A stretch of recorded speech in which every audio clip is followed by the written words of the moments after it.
Good morning, everyone. Namaskaram.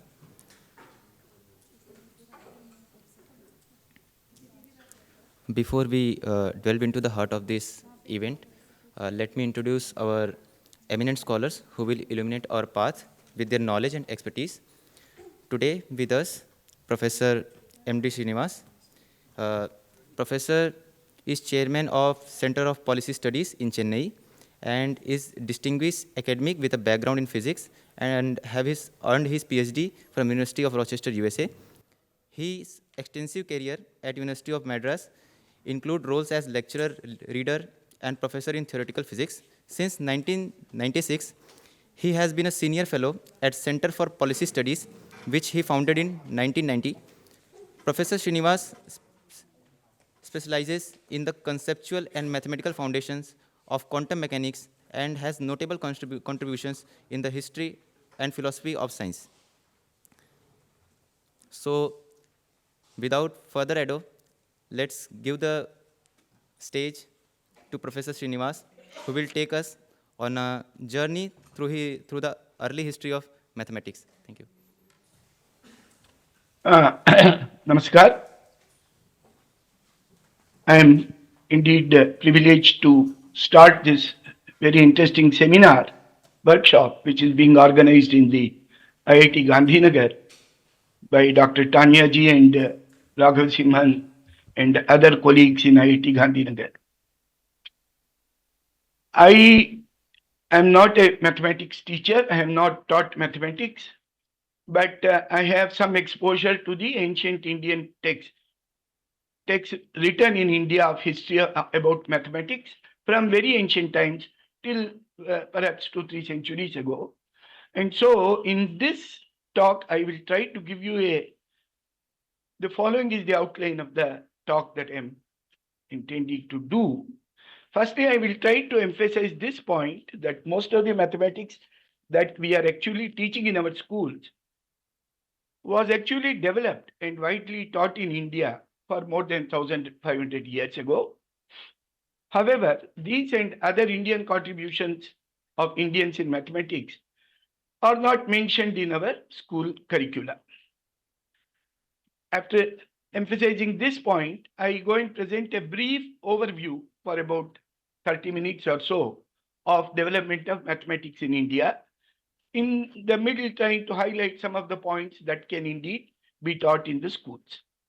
Finally, I shall give you some sort of a set of suggestions as to how Indian mathematical contributions can be incorporated in our school curriculum. These suggestions are based on various compilations made by scholars of Indian knowledge systems. Due to the tireless work of many Indian scholars over the last 1.5 centuries, today we know quite a bit about the development of mathematics in India. And we have also learned not only the important contributions Indians made, we have also learned something about the unique approach of Indian mathematicians who emphasized on the construction, on the formulation of optimal algorithms, and who also followed what is known as the constructive approach to mathematics. And that's why mathematics in India is called Ganita or computation.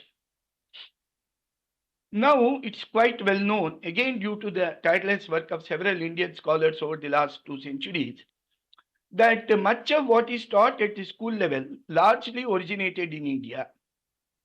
It actually formed a major component of our education system followed all over the country from ancient times. In fact, texts like Lilavati and Bijaganita of Bhaskaracharya in Sanskrit, they served as reputed textbooks at a pan-Indian level. But there were many popular texts written in most of the regional languages of India, and they continued to be written till about 2 centuries ago. Mathematics is indeed a core subject which is learned by over 30 crore Indian students in classes 1 and 2, and a fraction of students who take up the senior secondary education. However, the curriculum and the textbooks of mathematics, which we have been following, they do not make any mention whatsoever of Indian contributions to mathematics. A small section of our students and many of our teachers may be aware of the names of great mathematicians of India like Aryabhatta, Brahmagupta, Bhaskaracharya, Madhava, etc. But not many of them would be able to say anything significant about the major contributions made by these famous mathematicians. Our textbooks, especially at the senior secondary level, do contain some brief historical notes, but they mostly mention contributions made by Greek mathematicians or by European mathematicians in the modern period, that is from about 1500 onwards. So it's indeed a strange situation, rather unacceptable situation, that the large body of mathematics which actually originated and developed in India is being taught in our country to our students as if it has got nothing to do with our culture, our history, etc. There is one more problem. There have been many, many interesting topics developed in Indian mathematical tradition which do not find a place in our school curriculum. Many of them can be profitably taught to students in schools, such as some introduction to indeterminate equation, something about combinatorial techniques, construction of magic squares, properties of quadrilaterals inscribed in a circle, computation of pi, computation of sine and cosine function. Many of these, some aspects of them can indeed be introduced in our school curriculum. But since we have been following a colonial pattern of education, most of the subjects that are taught in school have been fixed long time ago, more than 100, 120 years ago. We are continuing with the same set of subjects. So it's high time that we should think of introducing all such topics in our school curriculum. And we should also mention how much of the topics taught in the school are related to mathematics developed in India and have a flavor of the Indian way of doing mathematics. So, introduction of these things will, of course, serve to highlight the approach of Indians to mathematics, but it will be a very important step in any effort to rekindle the Indian genius in mathematics. So now I will go and briefly summarize. I'm putting in mathematics and astronomy together. I will not say much about astronomy. Professor Sriram will be doing a great deal of introduction for you to Indian tradition of astronomy. Now, these astronomical observations are recorded in the Vedic corpus. Lot of things about the year, the month, the calendar, the 27 nakshatras, even some indication of the 18-year cycle of eclipses, some idea of equinoxes and solstices in different epochs, and even a mention of the pole star, which happened to be uh, sitting at the north celestial pole, a star called Abhayadhrava in 2800 BCE. The Vedic corpus also has indicates a very good knowledge of mathematics. They have a naming system for numbers, which is related to the decimal system. 10, 10 squared, 10 cubed, up to 10 to the power 12 are named. Then there are a lot of indications of construction of altars in the Vedic texts themselves. Ancient archaeological sites reveal a lot about Indian expertise in astronomy and mathematics. Architecture depended to a great deal on both astronomy and mathematics. Coming to astronomical texts, Vedanga Jyotisha and Parashara Tantra, which roughly go back to about 1200 years before the Common Era, they give computation of motion of sun and moon based on a 5-year yuga cycle. They define seasons in terms of nakshatra division of zodiac. They talk about comets. They talk about planetary periods and things like that. Coming to mathematics, the most important in the earliest texts are what are called the Shulva Sutras. They are prior to 800 years in the Common Era. They are the oldest texts of geometry. They are a part of a Vedanga, auxiliary corpus of Veda known as Kalpa, which have to do with construction of Yajna Vedis, the altars. The Shulva Sutras give procedures, exact procedures for the construction and transformation of geometrical figures and altars using just a rope, rajju, and a gnomon, or a pole, Shanku. The Bodhayana Shulva Sutra is one of the oldest texts. It starts with units of measurement. It talks about how to determine directions from sun's shadow. Then it tells about exact construction of a square of a given side. It talks about construction of rectangle and isosceles trapezium of given side. Then given a unit of length, they will tell you how to construct a unit, which is root 2 times that, root 3 times that. All of you might have heard of the fact that the so-called Pythagoras theorem finds a mention in Bodhayana Shulva Sutra. Many of the historians now refer to that theorem as Bodhayana Pythagoras theorem. This is the statement that is there in the Bodhayana Shulva Sutra. Dirgha Chaturasya Akshniya Rajuhu Parshvamani Tiryangmani Chayat Pritag Bhute Kurutaha Taduvayam Karoti. The square of the diagonal of a rectangle is equal to the sum of the squares of the two sides. This is the first statement in history of mathematics, first general statement of this result, which we today refer to as Pythagoras theorem. Then they give exact way of constructing sums and differences of squares, transformation of rectangle into and isosceles rectangle into a square, and many other constructions. They even give an approximate conversion of a square into a circle and vice versa. That shows that they had a knowledge of value of pi roughly around 3.08. Today we know pi is around 3.14159, etc. They have an approximation to square root of 2, which is a rational approximation. Root 2 is approximate. It even says this is approximation. That is 1 plus 1 by 3 plus 1 by 3 into 4 minus 1 by 3 into 4 into 34. This is correct up to the fifth decimal place, 1.41421. Afterwards, it will become 3. And then, of course, detailed construction of the altars is also there. So this is called the Shena Chiti. It involves all these kinds of 5 kinds of bricks. And it's constructed in 5 layers. And it has to have a given area. This is the Shulva Sutra algorithm for constructing exactly the sum of squares as a new square. So here ABCD is one square, ICGH is another square. The sum of these two squares is constructed by marking of CG equal to BE in the bigger square, and then construct this parallel line. Then the diagonal AE is the side of a square whose square is equal to, whose value is equal to sum of the squares of AB and BE. If you examine this diagram carefully, you can see this also gives a proof of the Pythagoras theorem. So many historians earlier thought that the Indians did not know the proof of Pythagoras theorem. They only stated it. But the very important and the elementary construction of sum of two squares itself shows how they proved the Pythagoras theorem. This is a more complicated construction which involves both algebra and geometry. This is a construction of a square which is n times a given square. So let A be the side of a given square. I want to construct a new square which has area NA squared. To do that, what it says is take one horizontal side n minus 1a, take an isosceles triangle where the sides are n plus 1a by 2.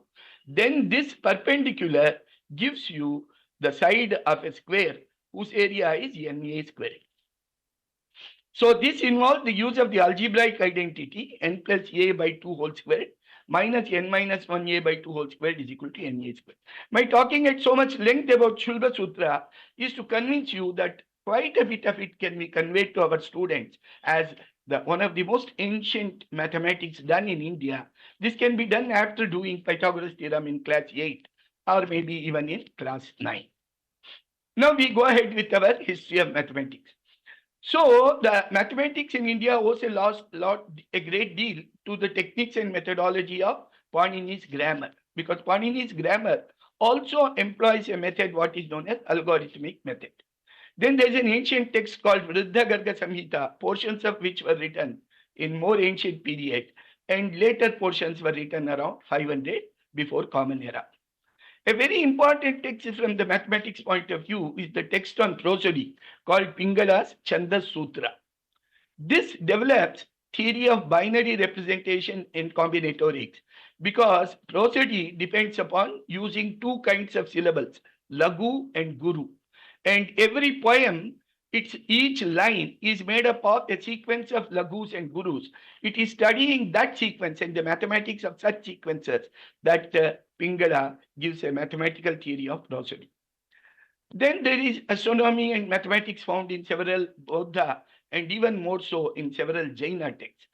And by about the beginning of the Common Era, Indians had worked out the decimal place value system with zero. All the mathematics using decimal place value system with zero, doing addition, subtraction, multiplication, division, even the algorithms for square roots and cube roots that we study in school are all discussed in Aryabhatiya. Of course, he does not give the algorithms for addition, subtraction, multiplication, division, because that is assumed to be elementary. And he goes on to give the algorithms for square root and cube root that we study in schools. But more than arithmetic, much of our algebra, geometry, and trigonometry that are studied in schools are clearly formulated in Indian texts around the time of Aryabhatiya. Quite a few of them have found a mention in Aryabhatiya itself. Of course, Aryabhatiya also gives the basic Indian theory of planetary motion, computation of eclipses, etc. But it's a very brief work of 108 verses. So its comment, it has to be studied in relation to its commentaries. The earliest available commentary with us is due to Bhaskara 1, written in 608 AD. Varamira is a great scholar not only of mathematical astronomy, but also of natural phenomena, astrology, etc. So his works also reveal quite an advanced knowledge of mathematics. Then there are a Vakya text of Vararuchi, and then there's a manuscript which was discovered in the village Bakshali in 19th century. Bakshali is somewhere about 100 kilometers from Peshawar in the northwest provinces of Pakistan. And this is a text of lot of examples and solutions worked out. So you can see the symbols used in Indian mathematics. They used to put a plus sign about a number to indicate negative number, and various other things can be learned from the study of Bakshali manuscript. Its periodization is still not fully determined, but it's clearly of this period around the first few centuries of the Common Era. I just indicate one algorithm of Pingala. So if you have a sequence of n syllables, Lagu and Guru, the number of possibilities is each syllable is either Lagu or Guru, two possibilities. So if you have a sequence of n Lagus and Gurus, the number of possible sequences is 2 to the power n. So the number of meters that you can form with n aksharas is 2 to the power n. To give this number, Pingala gives an algorithm. And he just writes it in these four: Dvirarthe, Rupe Shunyam, Dvishunye, Tavadarthe, Tadgunitam. So you have to do some computation with the number n itself. So divide n by 2 if it is possible. If it is not possible, subtract 1 and then divide by 2. And then the algorithm says when you divide by 2, if it is divisible, you write down a mark 0. If it's not divisible by 2, while subtracting 1, you write a mark 2. And then go on doing like this. And then it tells you an inverse operation through which 2 to the power n can be found. To usually find 2 to the power n or any a to the power n where a is an integer, you need to do n multiplications. But Pingala's algorithm reduces this number. I will quickly demonstrate an example to you. But Pingala's algorithm is based upon the standard power law. A to the power 2m is a to the power m whole squared. A to the power 2m plus 1 is a into a to the power 2m. This was all known to Indians circa 300 before Common Era, as given in Pingala's Chandas Sutra. So if n is 21, 21 cannot be halved. So you have to subtract 1. So you have to mark 0. Then you get 20. 20 is divisible by 2. So you have to mark 2. You have now obtained 10. 10 is divisible by 2. Mark 2. You have now obtained 5. 5 cannot be halved. Subtract 1. Mark 0. 4 divided by 2 is possible. Mark 2. 2 divided by 2 is possible. Mark 2. 1 cannot be divided. 1 minus 1 is 0. Mark 0. So the sequence of marks are 0, 2, 2, 0, 2, 2, 0. From here, 0, 2, 2, 0, 2, 2, 0. So wherever 0 appears, multiplied by 2. So 1 into 2, you start with 1. 1 into 2. Wherever 2 appears, square. Wherever again 2 appears, square. Wherever 0 appears, multiply by 2. Wherever 2 appears, square. Wherever 2 appears, square. Finally 0. So 2 to the power 21 is written as 1 into 2 whole squared, whole of that squared into 2, whole of that squared, whole of that squared into 2. So for n is equal to 21, Pingala's algorithm involves 4 squarings and 2 multiplication.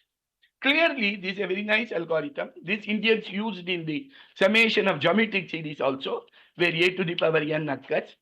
And this can clearly be taught in class 8 or class 9 to our students.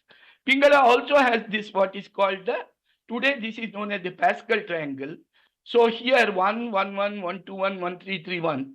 This Meru or table is constructed by putting the sum of these two numbers below. 1 plus 3 is 4, 3 plus 3 is 6, 3 plus 1 is 4. Pingala constructed this. Why was he doing it? He wanted to find out how many meters are there which have R gurus of length n. So that will be the binomial coefficient NCR, n factorial by R factorial into n minus R factorial.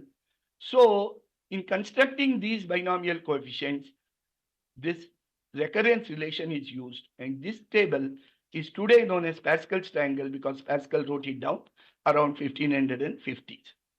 I'm sorry, in the 17th century.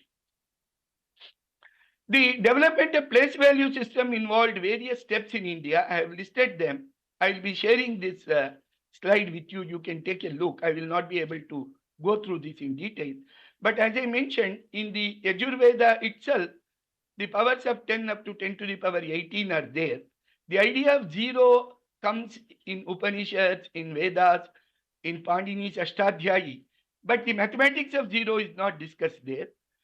Related ideas appear in grammar, lopa, in philosophy, abhava, and even in Chandra Sutra, zero is used as a marker. So, by the common era, zero and the decimal place value system seem to have been finalized in India because various works written immediately thereafter indicate their knowledge of place value system. A Buddha text and a yoga text mentioned at a line kept at different places has different values. And as I mentioned earlier, Aryabhatta makes all calculations in the standard decimal place value system. The mathematics of zero and negative numbers was first given by Brahmagupta in 628 CE in his Brahmasputa Siddhanta. Okay, so mathematics generally is called counting or calculation in Indian tradition, and therefore there were many rules given in Indian mathematical texts which are both optimal and which give the results as exactly as possible. If exact results are not possible, they will give approximate results. The method for squaring explained in Bhaskara 1, in order to square a number, you need n into n squared multiplications. But in all Indian texts, a method is given where you need only n into n plus 1 by 2 multiplication. When n is larger than 3, you can see that n into n plus 1 by 2 is smaller than n squared. Now the word algorithm, so they give a systematic method. I am not going to explain it now. Given in Bhaskara 1, this is also given in Lilavati. The word algorithm, which we today understand, which is a systematic procedure for doing something. This actually derives from the Latin word algorithm. And this word algorithm comes from the name of a Uzbek mathematician called Al-Khwarizmi. He, in 825, he wrote a book called Hisab al-Hindi, the methods of calculations adopted by Indians. Now, so from the name of this person, when it went to the West, so this that said algorithm, and from that the word algorithm came. So, in fact, the Indian methods for calculations were the first ones which found this tag called algorithm, meaning a systematic method of calculation. I will quickly summarize what is contained in Aryabhatiya, which was written in 499, in the mathematics part. In just 33 verses, he starts with place values, squaring and cubing, obtaining square root, obtaining cube root. These are the algorithms which are taught in school today. A slightly improved version of this is what is taught today. Area of a triangle, volume of a tetrahedron, area of a circle, sphere, volume of a sphere, area of a trapezium. Then approximate Aryabhatta gives a value of pi 3.1416 and also says that this is an approximate value, asanna. Computation of R signs. Aryabhatta's text is perhaps the earliest known text which introduces the sine function, but these are used as functions of arcs. And he also gives a very simple way of computing sine. Shadow mathematics, then the Pythagoras theorem, then intersection of two circles, then arithmetic progressions, even repeated summations of natural numbers. And there he also gives solutions of quadratic equations, sums and cubes of natural numbers, interest and principal. Here again he gives a problem which involves solution of quadratic equation. Rule of three, many interesting problems that are worked out in India. Arithmetic of fractions, the rule for dividing one fraction by the other.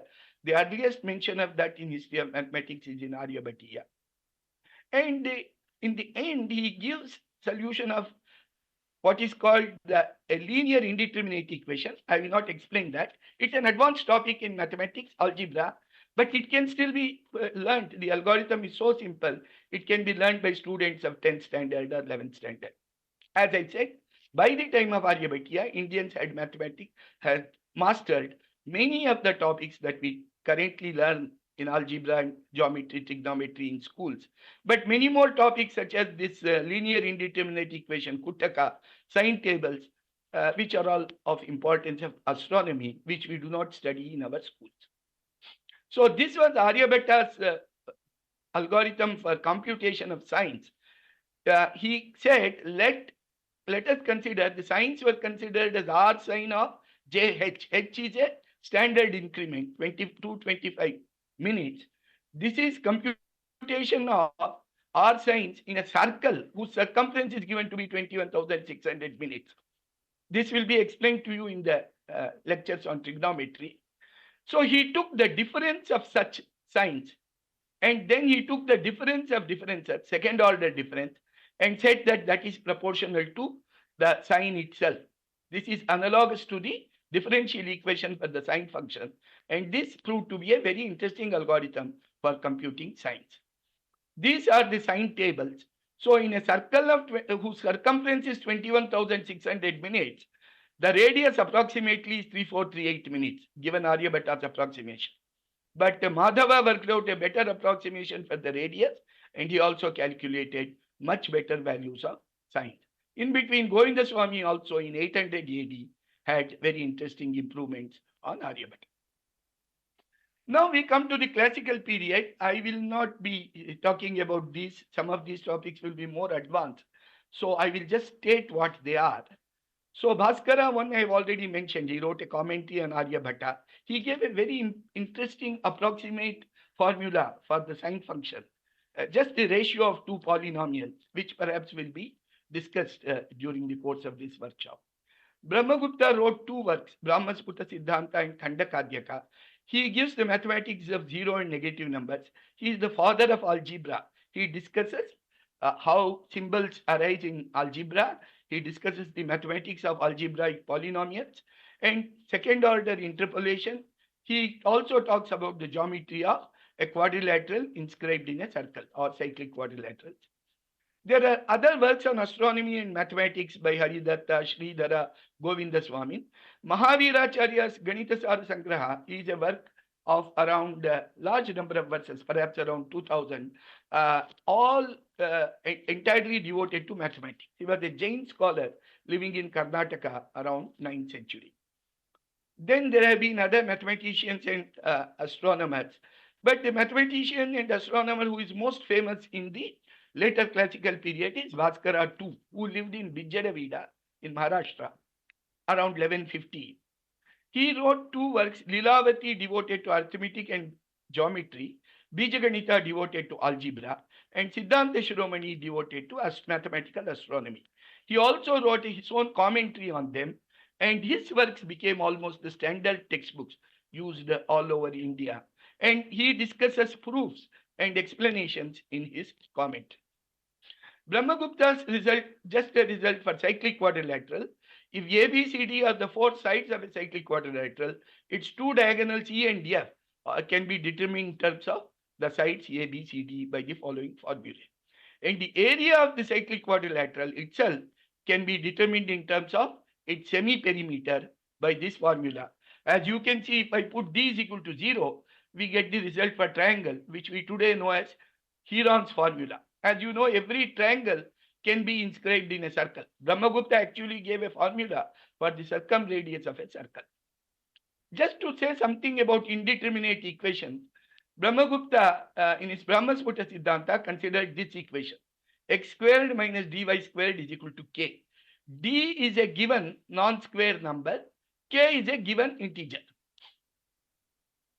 If D is non-square, then you can solve this equation when k is equal to 1. And the solutions are very interesting because the solutions give an approximation to square root of D. The square root of 2 approximation given in Shulba Sutras works out to be 577 by 408.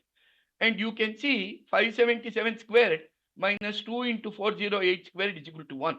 That is, this is a solution of the equation x squared minus 2y squared is equal to 1.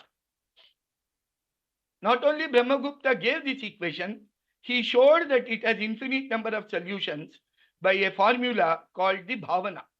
That if x1 and x2 are known solutions with k1 and k2, then you can find a solution for k1, k2 in terms of linear combination of x1 and x2, y1 and y2. In particular, if k1 and k2 is equal to 1, you will get a new solution in terms of x and y. And this was a very interesting thing. If k is equal to 1, you can see straight away that one solution xy leads to next solution x squared plus dy squared 2xy. And as you go more and more, you get better and better approximations. X by y will become a better and better approximation for square root of d. Okay, Bhaskara gave a systematic method for solving this called Chakravada. I will not explain this. But x squared minus 61y squared is equal to 1 is an equation that Bhaskara solved. The lowest solution for this in integers is x is 10 digit, y is 9 digits. Remember, indeterminate equations are those where you are demanding that you find integral solutions for equations like this. And this equation is called Varga Prakriti equation in India. It was later on rediscovered in Europe in 16th, 17th, 18th century, and it is currently known in mathematical circles as Pell's equation. But Europeans could not find a solution till recent times which was as optimal as the one that Bhaskara had discussed in his book. This is the example for 61. The European method involves the almost 30% more number of steps than the number of steps involved in the Chakravada method of Bhaskara and his predecessor known as Jayadeva. Okay. Now, it is commonly said Indian mathematics stopped being functional after 1200. That's not really true. There's a whole lot of work which is being done in various parts. The various texts are being written in Prakrit, Kannada, Telugu, Tamil, etc. on mathematics. A very important text is Ganita Kaumudi and Bija Ganitavatamsa of Narayana Pandita. These actually constitute the most comprehensive texts on Pati Ganita and Bija Ganita. Ganita Kaumudi is about 3 times the size of Leelavati. Then there are mathematicians and astronomers, several of them in North India, and some also do some work based on the Islamic, interacted with the Islamic astronomical tradition. But a very important person in 17th and 18th century was Raja Jai Singh, who constructed 5 observatories and who did many new works in updating Indian astronomical tradition. These are the magic squares which were constructed by Narayana Pandita. These are called pan-diagonal because not only are the 2 diagonals adding to the magic sum, even broken diagonals. So this is a magic square where the sum is 34. 1, 8, 13 plus 12 will give you 34. 1, 14, 4 plus 15 will also give you 34. 1, 11, 16 plus 6 will also give you 34. But 14 plus 8 plus 3 plus 9 will give you 34. 4 plus 11 plus 3 plus 6 will give you 34. It's called Pan diagram. And Narayana Pandita showed there are only 384 such pan diagonal 4 cross 4 magic square formed out of 1 to 16. And this is based upon many results that he discovered. A complete proof in modern terms was given only in 1938. This result was rediscovered, so to say, in 1938. But these are the kind of properties that Narayana discovered. And recently, in 20th century, Vijayaraghavan discovered a very interesting property of these magic squares. All these can be taught at the school level, something like class 10 or 11. Narayana Pandita also gave a formula for repeated summation. I will not explain this. 1 to n add up to n into n plus 1 by 2. You take this n into n plus 1 by 2, that is 1 into 2 by 2, 2 into 3 by 2, n into n plus 1 by 2. Add them, you get n into n plus 1 into n plus 2 by 6. But you take this and add them again. So in the rth stage, the sum will be this. This is a very interesting formula. It has many important consequences. It was rediscovered by Fermat and Pascal in 17th century. Apart from whatever I discussed about post-1200 mathematics, there was a school of mathematics developed in Kerala. Madhava, Parameshwara, Nilakanta Somayaji, Deva, Achyuta Pisharati, Puttamana Somayaji are very important people. Madhava is the founder. He discovered the infinite series for pi, sine and cosine functions. Also, he discovered very best ways of approximating pi and sine and cosine functions. Parameshwara did observations for 55 years and wrote commentaries on several ancient works. Nilakanta Somayaji improved the traditional planetary model and came up with a model which was very close in computation to that discovered by Kepler in 17th century. Deva's Yukti Bhasha in Malayalam is a textbook written around 1530 in prose. And that discusses all these results of Madhava, Parameshwara, and Nilakanta and gives detailed proofs and explanations. Similar explanations in Sanskrit were provided in Shankaravarya's work. And this tradition actually continued even up to 1800 when Shankarvarman is writing Sadratnamala. In modern times, Srinivas Ramanujan, you all know, came up with a flash of many brilliant discoveries. Many of them are yet to be proved amongst the results found in his notebook. That work is continuing even in the 21st century. Harishchandra was a great mathematician. In recent times, Srinivas Vardhan, Manjul Bhargava, Akshay Venkatesh have won great awards, international awards, Abel Prize, then the other prizes in the mathematics domain. Meghnad Saha, Subramaniam Chandrasekhar, astronomy. These are the infinite series for pi given by Madhava. Recently, Ramanujan came up with this kind of a very amazing formula for pi, which was used in 1990s to find pi to 1 billion tons. So many mathematicians today agree that the Kerala school was the most advanced mathematical culture throughout the world. And many understand that the proofs given in mathematics in Yukti Bhasha are very unique in the mathematical tradition. So now I come to the discussion of incorporating Indian mathematics, its contributions in school curriculum. The National Curriculum Framework for School Education, it prescribes that the rich history of Indian contributions to various fields, also referred to as Indian knowledge systems, should be incorporated throughout the curriculum, as this not only develops self-confidence but also enriches learning in this area. So a set of suggestions are being formulated by various scholars and they have compiled them. I am only summarizing them here.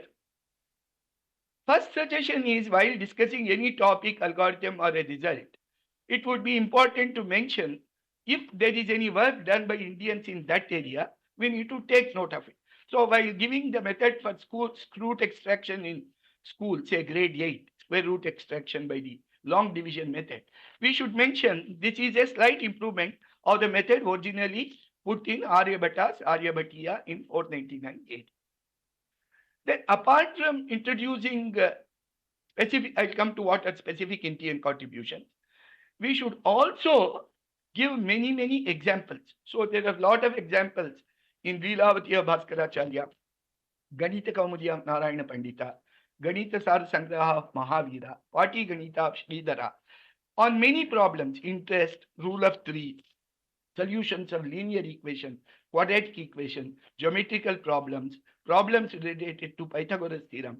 All those interesting problems, many of them or some of them can find mention. We don't need to write the Sanskrit verses as such. If necessary, they can be given in the teacher's manual or in an appendix.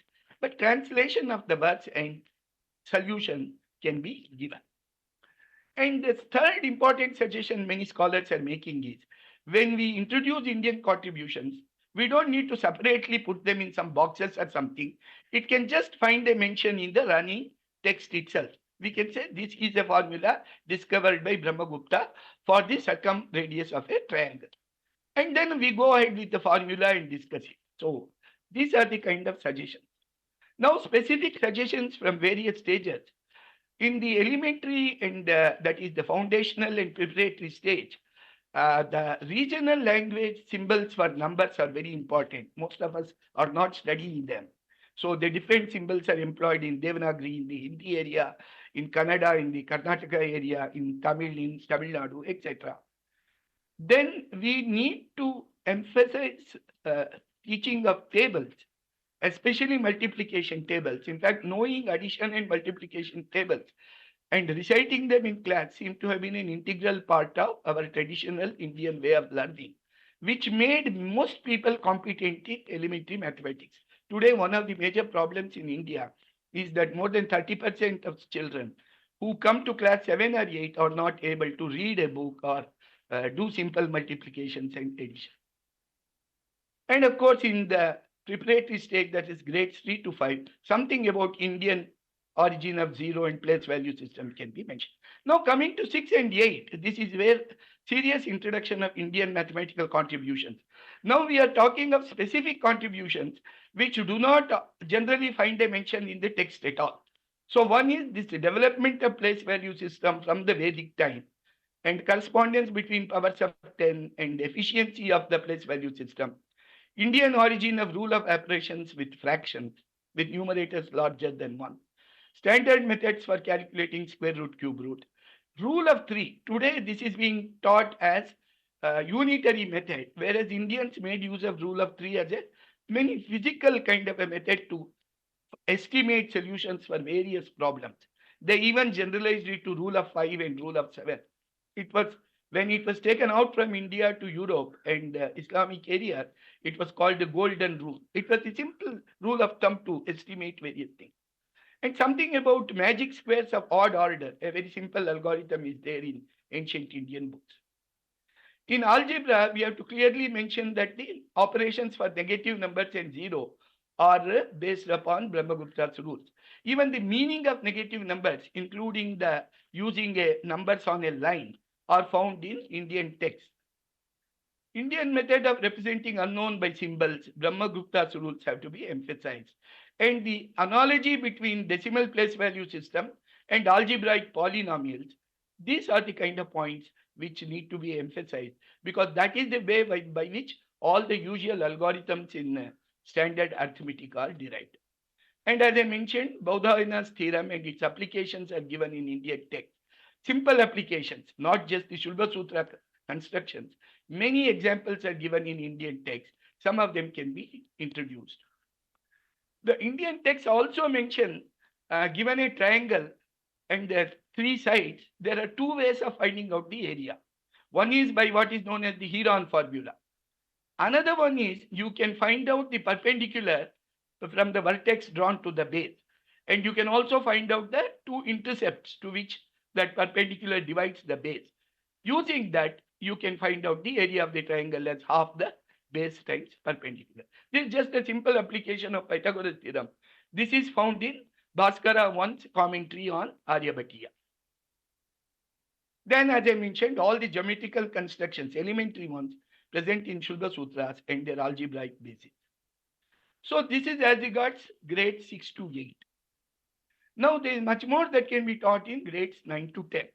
At this stage, we should explain how the place value system compares so favorably with other systems. Even the Mesopotamian system, which was a place value system based upon the base 60, each digit does not have a unique value. Whereas we have unique 9 digits in terms of which everything can be done. And the transmission of this place value system, how it went to the rest of the world and how it was received, this can also be exactly known because this gives us an idea how this was one of those great discoveries which revolutionized mathematics all over the world. Then rational approximation of irrational numbers. There are methods given in Bakshavi uh, manuscript. Sridhara's method is there. And Aryabhata's method is modified by in Leelavati and also in Patiganita of Sridhara. This can be indicated. Pingala's algorithm, which I mentioned some time ago. Aryabhata's formulae for the sum and repeated sum of natural numbers, sum of squares and cubes. And Brahmagupta was the first person to indicate how to solve simultaneous linear equations. And he also was the first to give what is known as the quadratic formula for the solution of a quadratic equation. The method of completing the square is also due to Sridhara. Aryabhata's approximate value of pi and Brahmagupta's formula for circumradius of a triangle, his formula for cyclic quadrilaterals for the diagonals and area. Then Indian method of using defining trigonometric functions and Aryabhata's way of calculating them. Not just the complicated second order recurrence relation. Aryabhata also gave a simple geometrical way of calculating sines. And this very interesting approximate formula of sines by Bhaskara 1, using which you can determine chords of a circle and things like that very nicely. Now, there are many more advanced topics when you go to grades 11 and 12. I'm not going to read this out. I will ask the organizers to share these slides with you. You can take a look. At the senior secondary level, the current national curriculum framework suggests that there could be special papers in mathematics and they can be on different areas of mathematics. So we can even think of developing a course on development of mathematics in India, some highlights at the secondary level. And if that involves students who do not know anything about Indian mathematics at all, some of those topics which we suggested in grade 6 to 8 and grades 9 to 10 can also be included in that course. Then all these more important and complicated and exciting results of Indian mathematics. For instance, you know the sum for 1 squared plus 2 squared plus 3 squared, etc. Mahavira's Ganita Sara Sangraha gives a method for calculating a squared plus a plus b whole squared plus a plus 2d whole squared. That is sum of squares of an arithmetic sequence. He also gave the formula for sum of cubes of arithmetic sequence. Narayana's formula, which I mentioned for repeated summations to an arbitrary order. Then details of this combinatorics of Pingala and later on developments both in prosody and music. This is a very exciting topic of mathematics, which links with what is in modern computer science known as combinatorial algorithms. And there are algorithms given in Indian texts of prosody and music, which are related to what are called ranking and unranking algorithms in computer science today. And these are all very simple and beautiful, exciting algorithms. They can be taught to students in grades 11 and 12. Then the mathematical study of magic squares, in fact, something called the folding method that Narayana Pandita came up with, is used very commonly even today to construct magic squares in modern mathematics. Then these indeterminate equations, first order equation and solution due to Aryabhata, these are better described later in Leelavati. Then we have even something called Samslishta Kuttaka, that is several linear indeterminate equations. This problem today is called the Chinese remainder theorem problem. The Chinese around 13th century also developed a way of solving them. In India, they were solved in the books of Bhaskara 1 in 7th century. The Varga Prakriti equation Brahmagupta, which is called Pell's equation today, and the Chakravala algorithm on that are a very exciting chapter of Indian mathematics, We should study them. Professor Krishnaswamy Iyengar about 100 years ago gave a proof of the Chakravarti algorithm, and he also related them to semi-regular continued fractions. And he also showed that Chakravarti algorithm is optimal when compared to the Euler-Lagrange method, which was discovered in 18th century. That it takes 30% steps less than, on the average, than the Euler-Lagrange method. This can be taught to our students.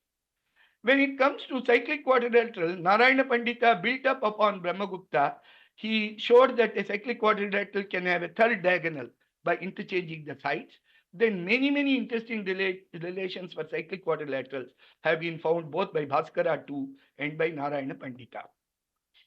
Aryabhatta's formula for second order sign differences, and it was improved by Nilakanta. Then many ideas of calculus have been generated by the Kerala schools. The first idea was of instantaneous velocity, which in fact goes back to Bhaskara too. He showed that cosine function can be used as the derivative to calculate instantaneous velocity when the position is given by the sine function. Later on in Kerala, Nilakantha and Achyuta found out the instantaneous velocity for more complicated motions that involve derivative of sine inverse x and also derivative of ratio of two functions.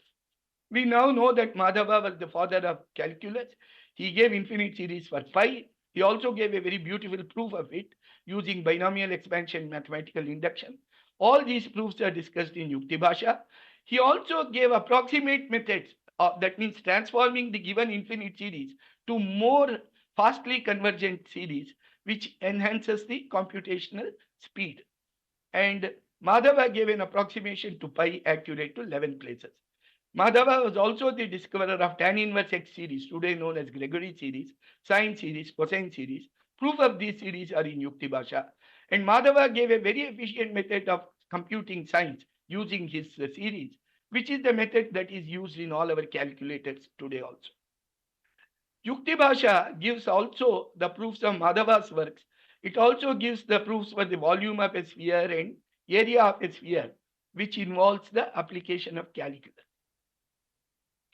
Then we can discuss the nature of proof in Indian mathematical tradition and show that they were using what is called constructive approach, which means that the reductio ad absurdum way of proving was not used to prove construction of a solution. A method of solution was to be given to actually prove a given procedure was working. And a brief introduction to the very important contributions by Indian mathematicians in 20th and 21st century, starting with Ramanujam, Shyam Prasad Mukherjee, and various other mathematicians in pre-independence era, and definitely some of the great mathematicians post-independence era, Harish Chandra, the our Manjul Bhargava, Akshay Venkatesh, various of this, some indication of all this, especially of Ramanujan, because his method was very close to the method followed in ancient Indian mathematical texts in terms of using continued fractions, infinite series, their transformations, etc., in many results. So these are some of the suggestions, and at class 11 and 2, what has been suggested can also be used as an introductory course on Indian mathematics at the level of first year in college also. The advantage of this is our students come out of this scheme of education fully aware of the Indian contribution and also aware that they do have a certain way of approach to mathematical problems which could prove to be interesting and important even in contemporary developments in mathematics also. So these are some of the references that you can see, and I think I've taken the due time. So I thank the organizers and thank you for the patience. And sorry I could not be present there to give this talk in person. Thank you very much. Namaskar.